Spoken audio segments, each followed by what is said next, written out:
think there is such a thing as reverse racism, and I could be a reverse racist if I wanted to. All I would need would be a time machine, right? And what I'd do is I'd get in my time machine, I'd go back in time to before Europe colonized the world, right? And I'd convince the leaders of Africa, Asia, the Middle East, Central and South America to invade and colonize Europe, right? Just occupy them, steal their land and resources, set up some kind of, like, I don't know, trans-Asian slave trade where we exported white people to work on giant rice plantations in China. Just ruin Europe over the course of a couple of centuries, so all their descendants would want to migrate out and live in the places where black and brown people come from. But of course, in that time, I'd make sure I set up systems that privilege black and brown people at every conceivable social, political, and economic opportunity. White people would never have any hope of real self-determination. Just every couple of decades, make up some fake war as an excuse to go and bomb them back to the Stone Age and say it's for their own good because their culture's inferior, and then, just for kicks, subject white people to colored people's standards of beauty, so they end up hating the color of their own skin, eyes, and hair. If, after hundreds and hundreds and hundreds of years of that, I got on stage at a comedy show and said, hey, what's the deal with white people? Why can't they dance? That would be reverse racism. One of the best bits I've seen in a minute was from Amir Rahman. For many comedians, taking on racism are the harsh truths. Racism in small town Wisconsin's really funny too. I think it's so funny when people in small towns say shit like, we need to keep Ashawana Winnamanakaquan white!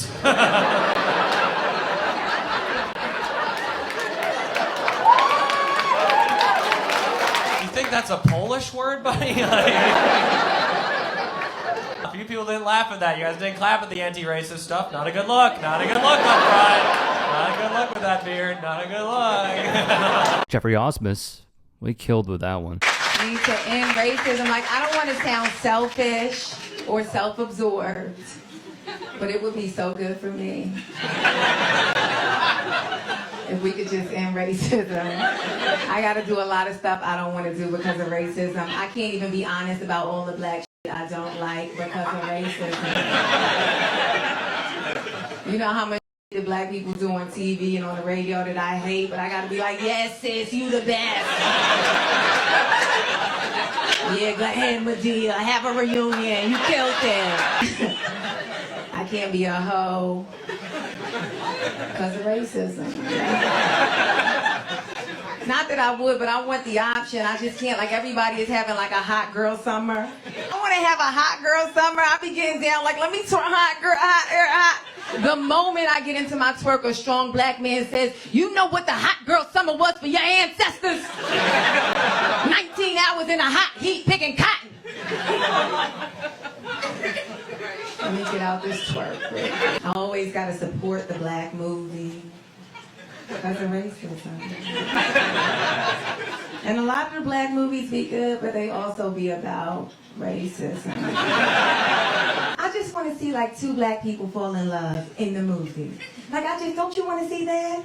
Yeah, you gotta say yes because of racism. Like, maybe like, you know, award-winning director Ava DuVernay goes into Sony like, hey, I got this movie for you. A black man, black woman, they fall in love, and the executive is like, in slavery, right? She's like, no, it's present day. And he's like, but they're in the ghetto, they're criminals, right? Like, no, what? They met in an Uber, it was serendipitous. What? But here's my fix for that. So I went to see if Bill Street could talk, and then I snuck into Aquaman. Because that's my reparations I paid for the black movie. And then I sneak into the white movie. As did Zainab Johnson. Truly great bid here. If you're going to be racist to me, don't call me a terrorist. That's very lazy. It's very inaccurate. I'd be a terrible terrorist. First of all, I'm fat. I don't see any fat terrorism on CNN. I don't know why. They live a very healthy lifestyle, these terrorists. Always on the move, eating granola bars. I don't know what's going on. Terrorism is just CrossFit. It's a lot of running and jumping. It's not for me. Also, I can't keep a secret. That's a very important part of terrorism. You got a couple drinks at me, I'll tell you anything you want to know. I'd be a terrible terrorist. If I was a terrorist, I would have fucked everything up September 8th. I would have ruined the whole thing. Just drunk at a strip club. Like, yeah, we're here for work. Ditto with Sorab for Rozesh. This is one of our favorites. Lucas Zelnick, who is going to show the right-wing manosphere being put into perspective through one video of crowd work. Why are you chiming in to bully me? What? I need it? Oh, what's your name? Yeah. Francie? Okay. What do you do that you're so confident all the time?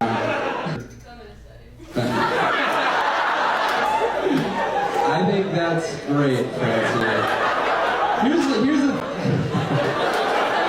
This is gonna be a New York Post article tomorrow.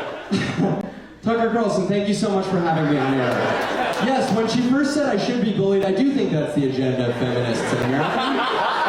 I do think feminist studies majors want to bully white men. Why do I think we're under attack, Tucker?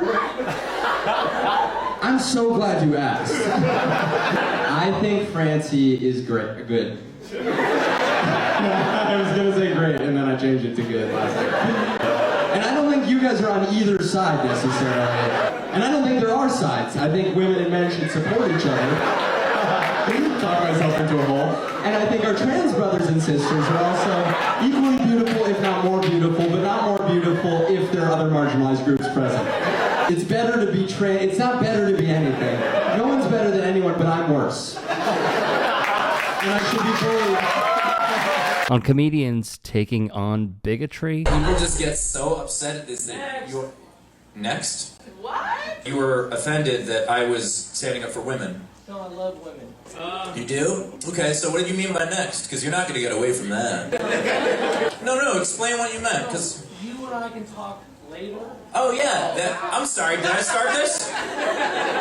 If you're witty, paid comedians, we can talk later about it, but go ahead and... How about you talk in the parking lot right now? Oh, let's go. Oh. No, seriously, if you want to interrupt me in front of all these people and then not even stand up for what you were saying, get the fuck out of the show. Okay, sorry.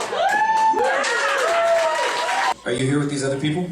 The whole table. Well, that's embarrassing for the rest of you then, isn't it? Yeah. Yeah. Is that your dad? Yeah.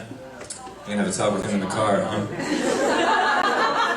Here's the fun part. So you have daughters, and I was standing up for women's rights, and you were offended by that. That's f***ed up, dude. I hope the rest of you can be okay with that. Because here's the thing. Sometimes people are like that. Sometimes people are very upset about that. Why are you standing up for women's rights? What the f*** does it matter to you? Well, here's why it matters to me. I actually have a genetic history of women in my family.